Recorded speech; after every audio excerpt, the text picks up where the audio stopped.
Ακεί πέραν στο Δρακολίμ, σιτρίχα στο γεφύρι, χίλιοι μαστόρε δούλευαν και μύριοι μαθητάδες.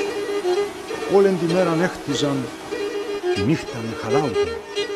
Οι μάστοροι εσέρουσαν, θε να πλεθεί μυρόγα. Οι μαθητάδες έκλαιαν, τσι κουβαλίλι φάρε. Αυτός ο πρωτομάστορας, νουνείς νύχταν κι ημέρα.